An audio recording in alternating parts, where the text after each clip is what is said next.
नमस्कार दोस्तों, मेरा नाम है रंजीत और आप देख रहे हैं आरकेजी सिविल पाठशाला। आज हम डाउन टू अर्थ की जो मंथली मैगजीन है उसका का पूरा सारांश देखेंगे। पूरी की पूरी समरी की चर्चा यहाँ पर हम करने वाले हैं। डाउन टू अर्थ में जो पहला आर्टिकल छपा था वो क्लाइमेट चेंज और घरों के निर्माण से रिलेटेड आर्टिकल छपा। पार्टिकुलरली यहाँ पर तुलना करके देखा जाता है कि गाँव में जो घर बनाए जाते हैं और शहरों में जो घर बनाए जाते हैं तो दोनों में क्या समानताएं हैं, क्या विभिन्नताएं हैं और कौन सी संरचना अच्छी है जिससे हम क्लाइमेट चेंज से लड़ाई लड़ सकते हैं। तो बेसिक बैकग्राउंड की यदि हम बात करें, जब से सभ्यता की शुरुआत हुई है, जब से सिविलाइजेशन आया है, तभी से देखा जाए तो घर की जो ज़रूरत है वो हमारी बेसिक ज़रूरत रही है। घर हमारी बेसिक ज़रूरत रहा है।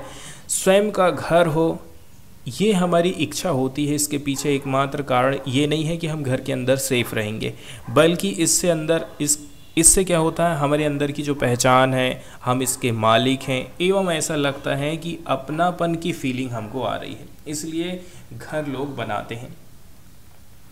ग्रामीण आवास की हम बात करेंगे जो कि जलवायु के अनुकूल बनाए जाते हैं। ग्रामीण क्षेत्र ग्लोबलाइजेशन, इंडस्ट्रियलाइजेशन अभी इतना आगे बढ़ चुका है, इसके बाद भी आप देखेंगे ग्रामीण क्षेत्र जो है इन सारी चीज़ों से बहुत कम प्रभावित हुआ है। इसलिए ग्रामीण क्षेत्रों के जो घर होते हैं वहाँ के समाज को, वहाँ की संस्कृति को, वहाँ की आर्थिक स्थिति को बताते हैं कि वहाँ का समाज कैसा, उस हिसाब से घर बने हैं। वहाँ की संस्कृति के हिसाब से हमको घर देखने को मिल जाएंगे। वर्तमान में भी ग्रामीण भवन अपने पर्यावरण से बहुत ज़्यादा जुड़े हुए रहते हैं, जबकि आधुनिक शहर में ऐसा हमको देखने को नहीं मिलता है। आज के टाइम में जो शहर के क्षेत्रों में घर बनाए जा रहे हैं, जलवायु से निपटना है तो हमें ऐसा करना चाहिए, ऐसा कुछ भी हमको दिखाई नहीं देता। सामाजिक सांस्कृतिक अभिव्यक्तियों पर आधारित होने के बजाय बाजार की ताकत और इंडस्ट्री के द्वारा यह संचालित हो रहे हैं। ठीक है, मार्केट की पावर यहाँ पर दिखाई देती है, हमें इंडस्ट्री की पावर दिखाई देती है। इंडस्ट्री कितने आगे बढ़ चुकी है घरों के निर्माण करने में। वहीं यदि हम बात करें ग्रामीण क्षेत्र की, तो ग्रामीण क्षेत्र में ज़्यादातर जो चीज़ें इस्तेमाल में लाई जाती हैं वो स्थानीय वनस्पति से मिलते हैं। आपने देखे होंगे कि गांव वाले क्षेत्रों में जहां लोग जंगलों के किनारे रह रहे हैं वो घास फूस की झोपड़ी बना करके नॉर्मल ऐसे भी रहते हैं, या फिर आपने मिट्टी की दीवारों वाले और ऊपर से खपरेल वाले घर देखे होंगे। तो मिट्टी की दीवार बनाई जाती है। इसके अलावा वहाँ पर लोहे के सरिये नहीं डाले जाते हैं, लकड़ी का उसमें छाजन बिछाया जाता है। इसके ऊपर आप देखेंगे खपरेल बिछाए जाते हैं। इसके साथ साथ में आप देखते हैं कि जो स्थानीय निवासी होते हैं, वहाँ के जो राजमिस्त्री रहते हैं, स्थानीय जलवायु की परिस्थिति को ध्यान में रखते हुए घर बनाते हैं। हवा अच्छी आना चाहिए, धूप अच्छी आना चाहिए, इन सारी बातों का विशेष ध्यान रखा जाता है। ये निर्माण की ऐसी भौतिक संरचनाओं और रूपों को अपनाते हैं जो प्राकृतिक चुनौतियों के प्रति सबसे ज़्यादा अनुकूल हो। यदि प्राकृतिक कोई घटना घटित होती है तो उससे ये निपट सकें, इस प्रकार के घर बनाए जाते हैं। एग्जाम्पल के तौर पर आप देख सकते हैं, ऐसे एरिया जहाँ पर ज़्यादा गर्मी पड़ती है तो वहाँ के गाँव वाले अपने घरों की मोटी दीवारें बनाते हैं। उड़ीसा और पश्चिम बंगाल के अधिकांश हिस्सों में आपको, ठीक है, अधिकांश घरों में घरों की जो दीवारें हैं मिट्टी या फिर पत्थर की बनाई जाती हैं। इसके अलावा आप देखेंगे जिस एरिया की जलवायु ठंडी है, इनकी दीवारों में पुआल और लकड़ी से निर्मित दीवारें आपको देखने को मिल जाएंगी। ये दीवारें इंसुलेशन का काम करती हैं, मतलब बाहर की जो ठंडाई है वो अंदर नहीं आती है। ज़्यादातर जहाँ पर बारिश अधिक होती है इस क्षेत्रों में जो छतें रहती हैं वो खड़ी और ढलान युक्त रहती हैं। उच्च वायु वेग वाले जो क्षेत्र हैं, वायु को कम से कम करने के लिए, कम से कम प्रतिरोध करने के लिए घरों का निर्माण किया जाता है। तो कुल मिलाकर के आप देखेंगे, ठीक है, वहाँ की संस्कृति को, वहाँ की प्राकृतिक आपदा को कैसे करके कम किया जा सके, इस हिसाब से घर बनाए जाते हैं। अब हम बात करते हैं मैन्युफैक्चरिंग टेक्नोलॉजी में जो चेंजेस आ रहा है उसके बारे में। अभी हाल फिलहाल में जो जनगणना हुई है, उड़ीसा और पश्चिम बंगाल में मुख्य रूप से पारंपरिक निर्माण सामग्री जैसे कि घास है, छप्पर है, बांस, लकड़ी, मिट्टी, इनका यूज़ किया जाता है। दिल्ली में स्थित centre for science and environment CSE के हिसाब से देखें तो 2022 में निर्माण कार्यों में लाल ईंटें, कंक्रीट, लोहा, अभ्रक, धातु की चादरों का उपयोग बढ़ते ही जा रहा है। इसका रीज़न क्या हो सकता है? पहले नंबर की बात, हम चाहते हैं कि हमारा घर लंबे समय तक चले। दूसरे नंबर की बात, इसमें कम से कम हमें रख रखाव की ज़रूरत पड़े। इसके अलावा तुरंत हमारा घर बन जाए, हम इस चीज़ में ध्यान रखते हैं। इसके साथ साथ सरकारी आवास योजनाओं में पारंपरिक तकनीकों को कम महत्व दिया जाता है। जाहिर सी बात है, सरकारी जो घर बनाए जा रहे हैं उसमें पारंपरिक तकनीकों को बिल्कुल भी ध्यान में नहीं रखा जा रहा। एग्जाम्पल के तौर पर प्रधानमंत्री आवास ग्रामीण योजना, ठीक है, और वर्ष 2022 में उड़ीसा की गवर्नमेंट ने जो बीजू पक्का घर योजना चालू करी थी, इनके अनुसार पक्का घर galvanised iron, metal, asbestos sheet, पक्की ईंट, सीमेंट की ईंट या फिर कंक्रीट जैसी परमानेंट सामग्री का इस्तेमाल करते हुए बनाए जा रहे हैं। कुल मिलाकर के यदि आप देखेंगे, जो मैन्युफैक्चरिंग की टेक्नोलॉजी है उसमें आप आधुनिक सामग्रियों का उपयोग कर रहे हैं। शहरी फुटप्रिंट के विस्तार के फलस्वरूप भूमि की कमी जा रही है। इसके साथ साथ फसल प्रतिरूप में बदलाव के कारण पारंपरिक निर्माण सामग्री हमें अवेलेबल नहीं हो पा रही है। इसी के चलते चलते हमें ऐसा करना पड़ जा रहा है। वहीं इससे क्या क्या हानि हो सकती है, तो देखिए, आप ईंट का इस्तेमाल कर रहे हैं, सीमेंट, धातु, एस्बेस्टस की सीट गांव से दूर कारखानों में निर्मित होते हैं, जिससे स्थानीय स्तर पर रोजगार सृजन नहीं होता। ये सारी चीज़ें गांव में ही निर्मित रहें, तब गांव वालों को रोजगार मिलेगा। इसके अलावा ऊर्जा खपत में इनके यूज़ करने से वृद्धि होती है। ये आधुनिक सामग्रियां जीवन चक्र के अंत में अपशिष्ट में चेंज हो जाती हैं, फिर इनसे निपटना बहुत मुश्किल हो जाता है। ठीक है, इसके अलावा देखा जाए, इन सारी चीज़ों में इनकी मैन्युफैक्चरिंग में महिलाओं की भूमिका बहुत कम रहती है। वहीं यदि बात करें पारंपरिक दृष्टिकोण को बढ़ावा, पिछले कुछ सालों में आवास निर्माण के पारंपरिक प्रणाली को समझने के लिए, ज्ञान साझा करने के लिए कुछ प्रयास किए जा रहे हैं। जैसे कि 2021 में building material and technology promotion council द्वारा पारंपरिक और फ्यूजन निर्माण टेक्नोलॉजी से संबंधित दस्तावेज जारी किए गए थे। वहीं बात करें हम संयुक्त राष्ट्र विकास कार्यक्रम, भारतीय प्रौद्योगिकी संस्थान दिल्ली की, तो वैज्ञानिक और औद्योगिक अनुसंधान परिषद और केंद्रीय भवन अनुसंधान संस्थान स्थानीय भू जलवायु परिस्थितियों के हिसाब से राज्यों को अलग अलग क्षेत्रों में बांट दिया है।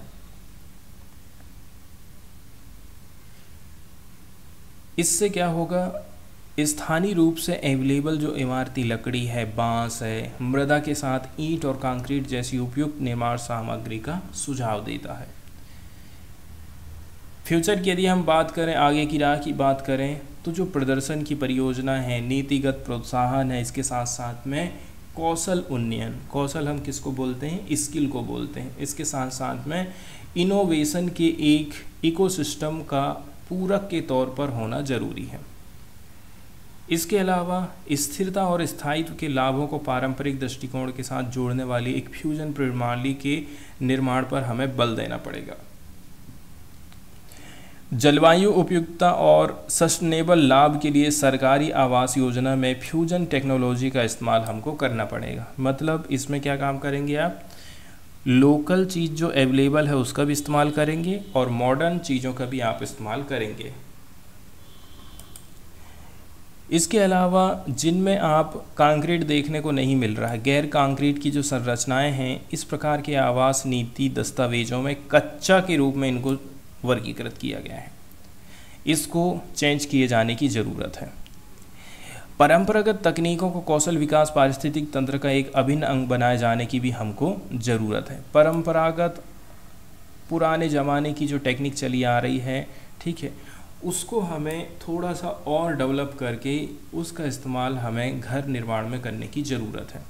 इसके अलावा राज्य सरकारों को स्थानीय ज़रूरत के हिसाब से निर्माण तकनीक और सामग्री के विकल्प का चयन करते हुए जलवायु अनुकूलन संरचनाओं की आवश्यकता को पूरा करना चाहिए।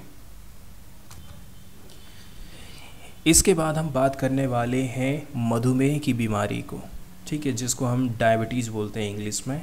तो हाल फिलहाल में देखा जाए तो डायबिटीज़ का जो रोग है अब गांव की तरफ भी पैर पसारने लगा है।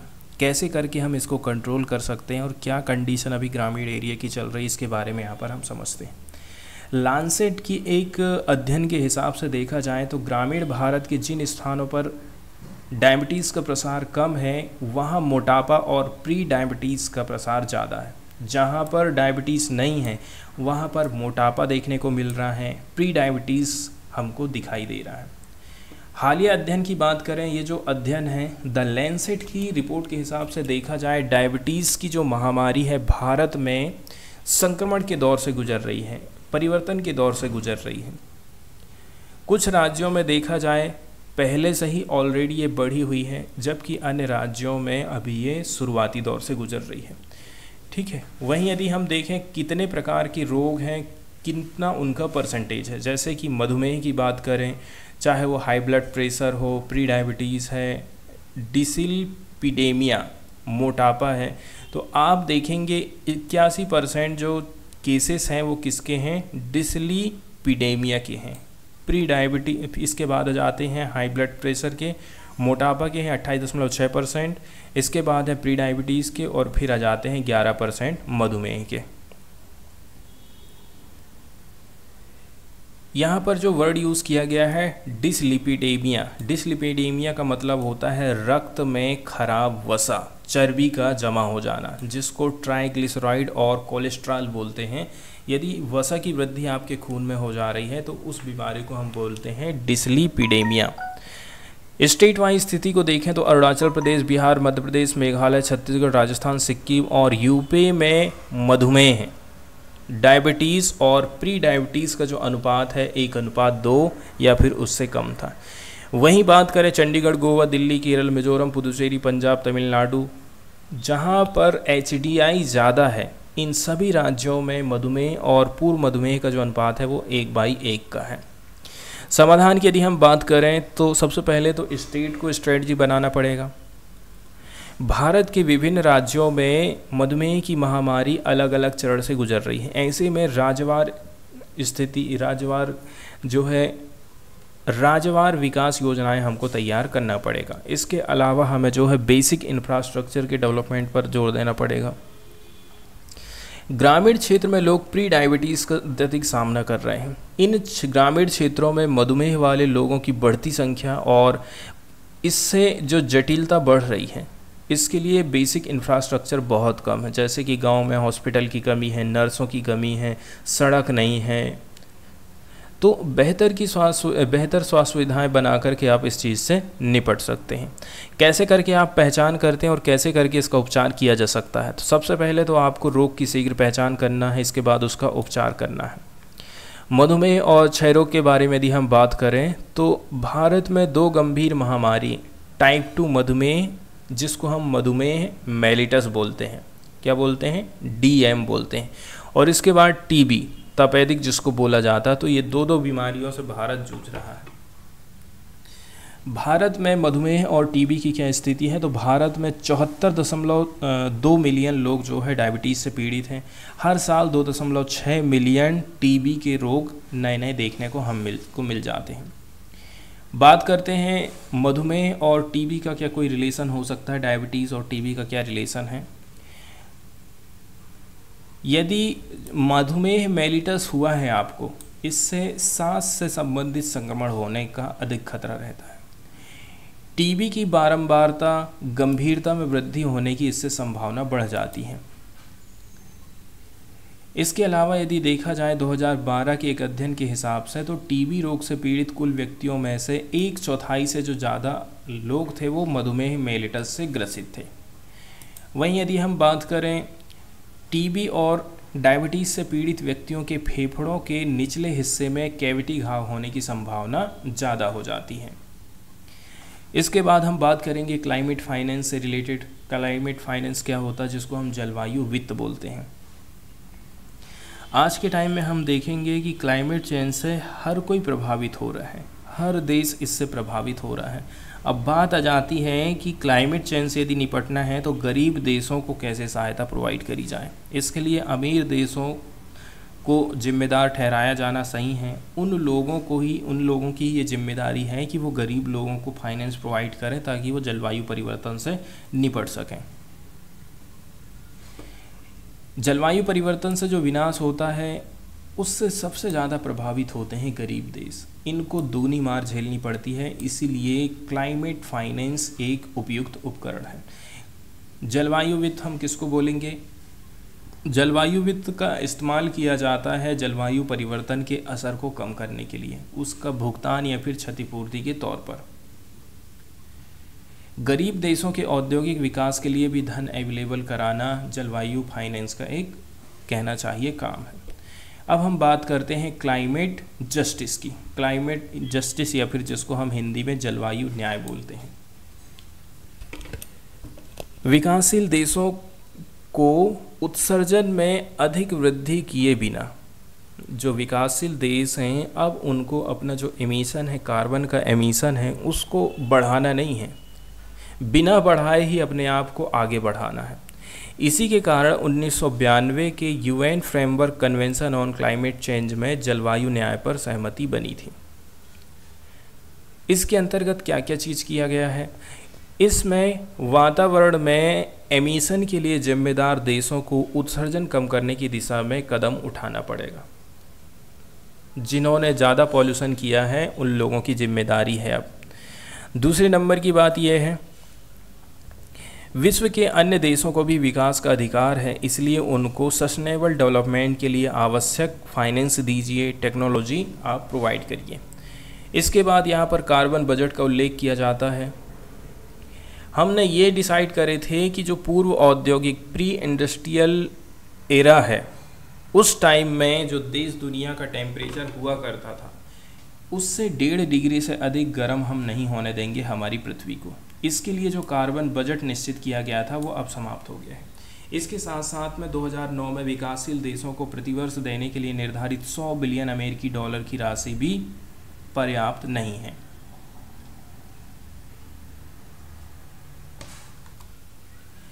अब यहाँ पर ये हमें ध्यान देना है कि देखिए, जो विकासशील और गरीब देश हैं वो क्लाइमेट चेंज से नहीं लड़ सकते हैं।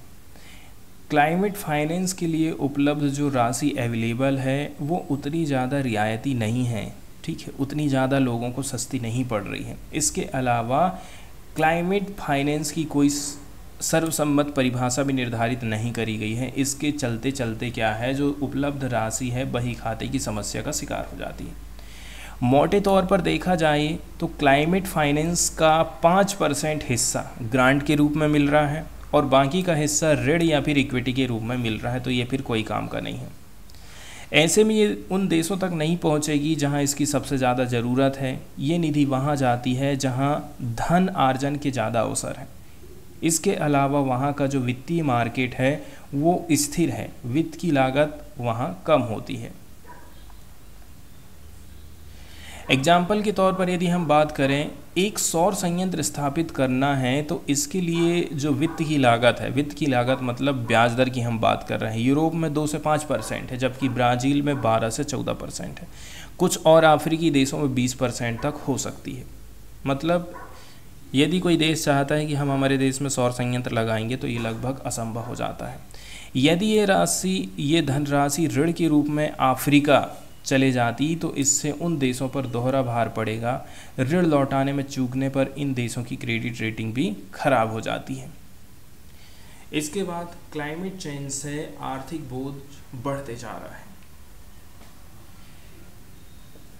जलवायु परिवर्तन कमज़ोर देशों के बोझ का एक और रीजन बन जाता है। जलवायु परिवर्तन से जुड़ी प्रत्येक आपदा से इन देशों के कर्जा में वृद्धि होते जाती है, ठीक है, क्योंकि लोगों को जीवित रहना है, लोगों को पुनर्निर्माण करना है, इसके लिए उनको विवश होना पड़ता है।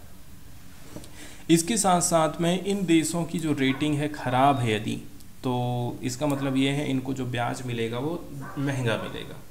सबसे कमज़ोर देश जिन्हें जलवायु शमन के लिए धन की ज़रूरत है, कर्ज का उनके ऊपर ऑलरेडी से भारी बोझ चल रहा है। इसके बाद ब्रिज टाउन एजेंडा की बात करें, ये कमज़ोर देशों को जलवायु परिवर्तन से निपटने के लिए कम रेट पर कम रेट पर ब्याज के नए साधन अवेलेबल कराने का एक अंतर्राष्ट्रीय तरीका है।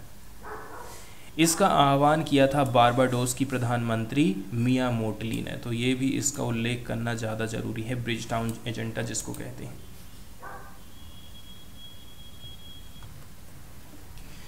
इसके बाद वाला जो नेक्स्ट आर्टिकल है वो एग्रीकल्चर सेक्टर में कार्बन एमिशन हो रहा है उसको बताता है। आज के टाइम में हम देखते हैं कि कृषि में आधुनिक तकनीकों का इस्तेमाल होने लगा है। बहुत ज़्यादा केमिकल फर्टिलाइज़र छिड़के जा रहे हैं, कीटनाशकों का इस्तेमाल हो रहा है, पेस्टिसाइड जिसको बोलते हैं, यूरिया, डीएपी, इन सब का इस्तेमाल बढ़ते जा रहा है। इन्हीं सब के चलते चलते एमिशन जो है काफ़ी बढ़ चुका है। मौजूदा आंकड़ों के हिसाब से यदि हम देखें, वर्ल्ड लेवल पर ग्रीन हाउस गैसों से होने वाले उत्सर्जन के लगभग 12% हिस्सा के लिए एग्रीकल्चर सेक्टर जिम्मेदार है। तो कृषि को हम कैसे करके बना सकते हैं ऐसा कि कार्बन का एमिशन कम से कम हो। कृषि से जुड़ा हुआ जो एमिशन है, कार्बन उत्सर्जन है, उसकी मात्रा लगभग 7.1 गीगाटन के बराबर है। इसमें ज़्यादातर मीथेन गैस निकल रही है, ज़्यादातर नाइट्रस ऑक्साइड गैस निकल रही है। ये जलवायु परिवर्तन के मामले में CO2 से कहीं ज़्यादा खतरनाक है। इस उत्सर्जन का लगभग 54% भाग मीथेन है, 28% नाइट्रस ऑक्साइड है और 18% CO2 के रूप में उत्सर्जित हो रहा है। नेचर फूड पत्रिका में प्रकाशित कुछ डेटा के हिसाब से यदि हम बात करें तो वर्ल्ड लेवल पर खाद्य प्रणालियाँ वैश्विक ग्रीन हाउस गैसों के उत्सर्जन के 1/3 से भी ज़्यादा भाग के लिए उत्तरदायी हैं। ऐसे में सबसे बड़ा सवाल ये आता है कि कैसे करके कृषि क्षेत्र बढ़ती आबादी की ज़रूरत को पूरा करेगा, इसके साथ साथ में उत्सर्जन में भी कटौती करेगा।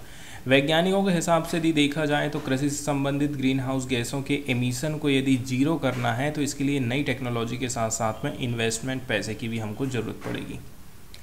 बढ़ते तापमान के कारण एग्रीकल्चर सूखा से प्रभावित हो जाएगी, तूफान आएगा, बाढ़ आएगी, बारिश आएगी, तो ये सारी चीज़ें हैं जिनको वो फेस करती हैं। उत्सर्जन को हम कैसे करके कम कर सकते हैं? तो पहले नंबर की बात यह है, वैकल्पिक ऊर्जा स्रोतों का आपको इस्तेमाल करना है। पर्यावरण के अनुकूल आपको खाद डालना है, कीटनाशकों का बेहतर उपयोग और प्रबंधन करना है। पशुओं से होने वाले मीथेन उत्सर्जन को कम करने के लिए चारा और प्रजनन से जुड़ी रणनीति बनाना, धान की खेती के लिए वैकल्पिक टेक्नोलॉजी का इस्तेमाल करना, कृषि में अक्षय ऊर्जा स्रोतों का इस्तेमाल करना, रिन्यूएबल एनर्जी का यूज़ करना। इसके अलावा उर्वरक है, कीटनाशक और अन्य रसायनों को तैयार करने के लिए पर्यावरण अनुकूल तरीके भी हमको अपनाने की ज़रूरत है। सिंचाई के लिए बात करें तो ऐसा नहीं है कि नहर चल रही है आपके खेत के किनारे और आप सीधे नहर से पानी बगाते जा रहे हैं।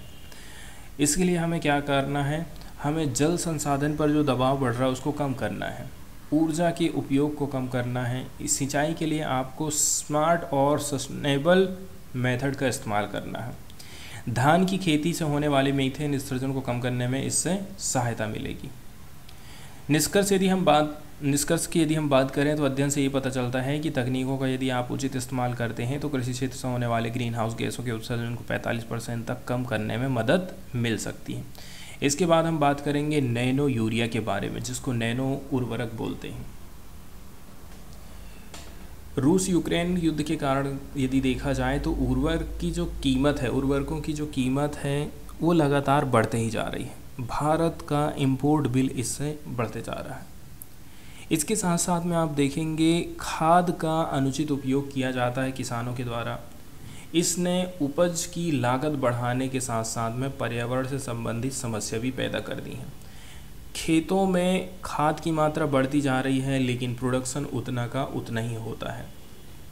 इस चीज़ से निपटने के लिए नैनो उर्वरक एक समाधान के रूप में आगे आता है। नैनो उर्वरक की बात करें तो भारत नैनो उर्वरक बनाने वाला विश्व का पहला देश है। नैनो उर्वरक में कुछ भी नहीं है, ये एक लिक्विड यूरिया होता है। आप एक बोरी यूरिया ना फेंक करके आप एक बाटल 500 ml की फेंक दीजिए आपने खेत में, ठीक है, तो काम हो जाएगा। तो भारत नैनो उर्वरक बनाने वाला विश्व का पहला देश बन गया है। इसके माध्यम से वो खाद के क्षेत्र में आत्मनिर्भर बनना चाहता है। भारत में सबसे ज़्यादा यूरिया फेंकी जाती खेतों में डाई अमोनिया फास्फेट उर्वरकों का सबसे ज़्यादा इस्तेमाल किया जाता है। इफ़को ने इन सब बातों को ध्यान में रखते हुए नैनो संस्करण प्रस्तुत किए हैं। इन उर्वरकों को पेटेंट भी कराया गया है। वहीं यदि देखा जाए ये जो नैनो यूरिया है, नैनो डीएपी है, अब लिक्विड के रूप में किसानों को दिया जाता है। देश में अधिकांश फसलों में लगभग 82% नाइट्रोजन युक्त उर्वरक के तौर पर पारंपरिक रूप से हम यूरिया का यूज़ करते हैं। मतलब खेतों में नाइट्रोजन, फसलों को नाइट्रोजन देना है तो इसके लिए किसान लोग यूरिया का इस्तेमाल करते हैं नाइट्रोजन प्रोवाइड करने के लिए। नैनो यूरिया के बढ़ते उत्पादन के कारण 21-22 में 70,000 टन यूरिया के आयात में कमी आई है। अब सरकार कह रही हम लिक्विड यूरिया बना रहे हैं, लेकिन किसानों का कहना है कि इससे कोई ज़्यादा फ़ायदा नहीं होता, इससे अच्छा तो वो दाने वाली यूरिया ही थी।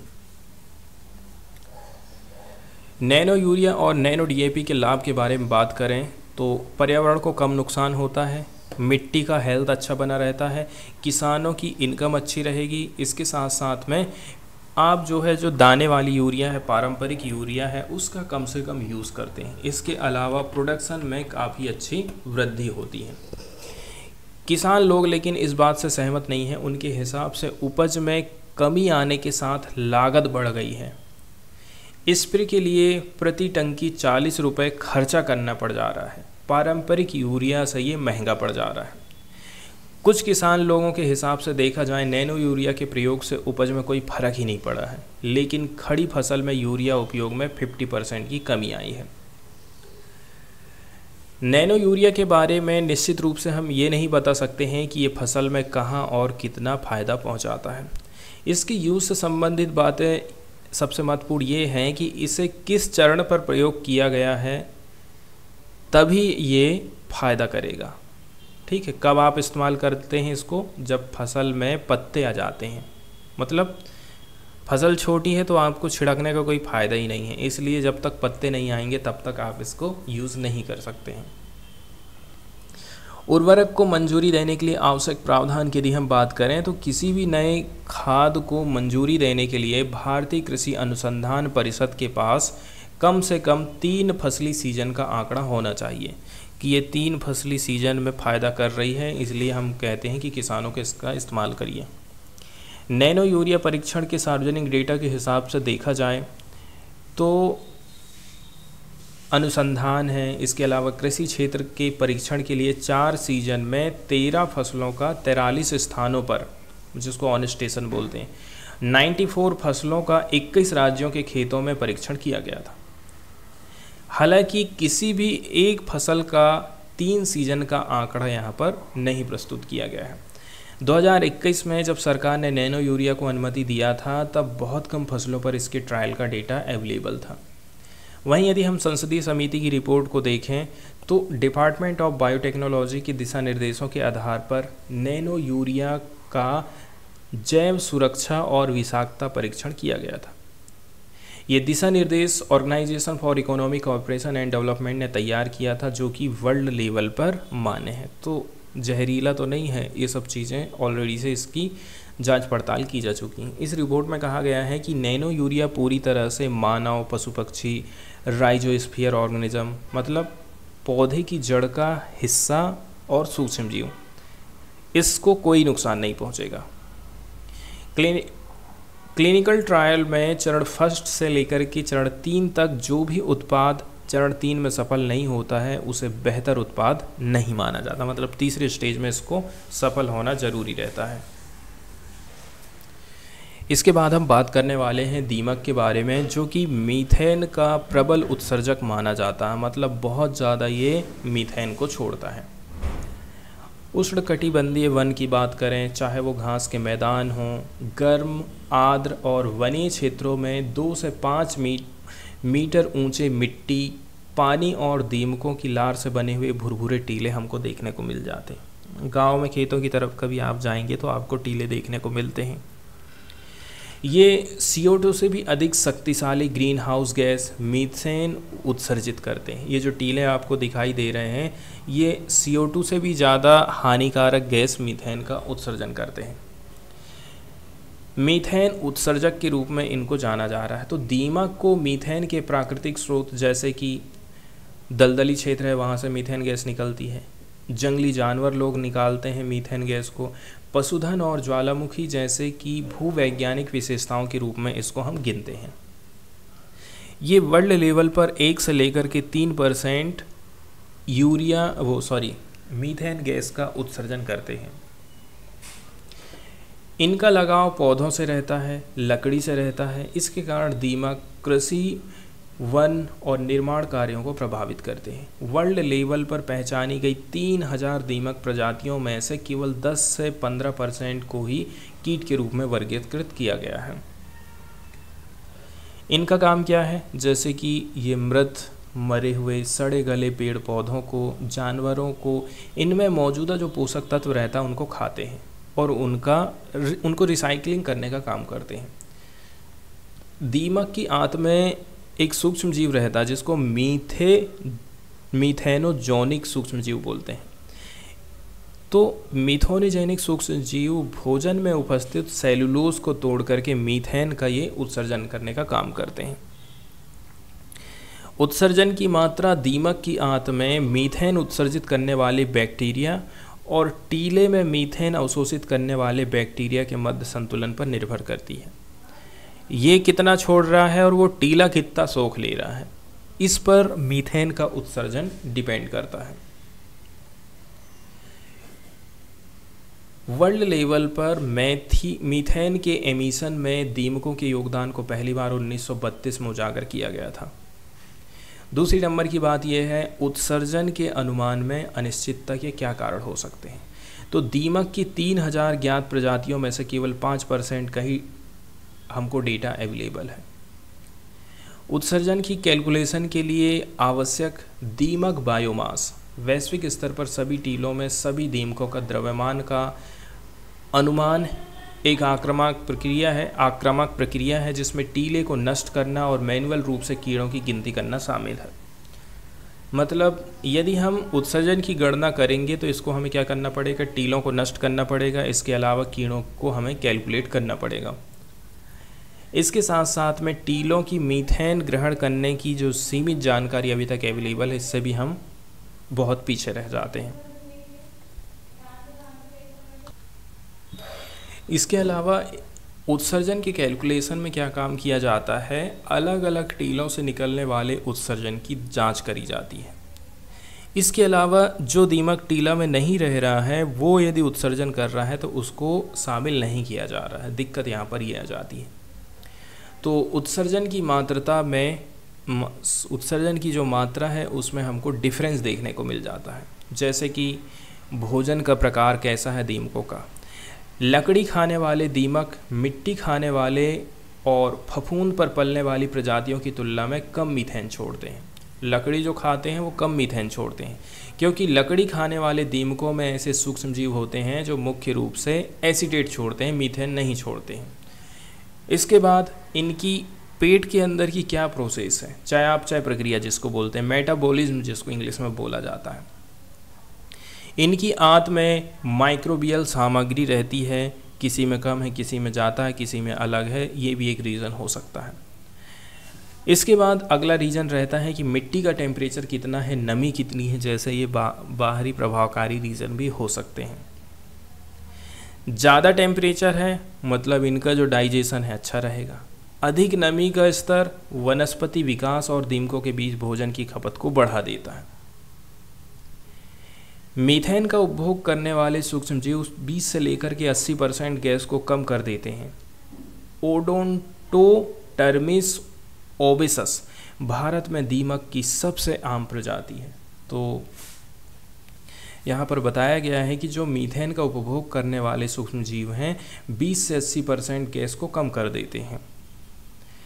वार्मिंग जोखिम की हम बात करते हैं, ग्लोबल वार्मिंग से रिलेटेड। वैश्विक लेवल पर कॉलोनियों की संख्या कितनी है, प्रति कॉलोनी कितने दीमक पाए जा रहे हैं और उन क्षेत्रों में निष्कर्षों को लागू करने के बारे में अनिश्चितताएं हैं, इनका अध्ययन नहीं किया गया है। दीमक जलवायु परिवर्तन पर कैसे प्रतिक्रिया करती है, इसके बारे में हमें कोई जानकारी नहीं है। जैसे कि टेम्परेचर यदि बढ़ेगा, और गर्म क्षेत्रों में वनस्पति और भी ज़्यादा उत्पादक हो जाती है। दीमक के उत्तर तथा नए क्षेत्रों की ओर बढ़ने की संभावना होते जाती है। इसके बाद हम बात करते हैं घटती जैव विविधता और शिकारियों की संख्या में गिरावट से भी दीमकों की आबादी बढ़ जाती है। दीमक विविधतापूर्ण स्थानों की तुलना में डिग्रेडेड स्थलों में ज़्यादा सक्रिय रहते हैं, इसलिए उत्सर्जन को कम करने के लिए पारिस्थितिक संतुलन की बहाली एक समाधान हो सकती है।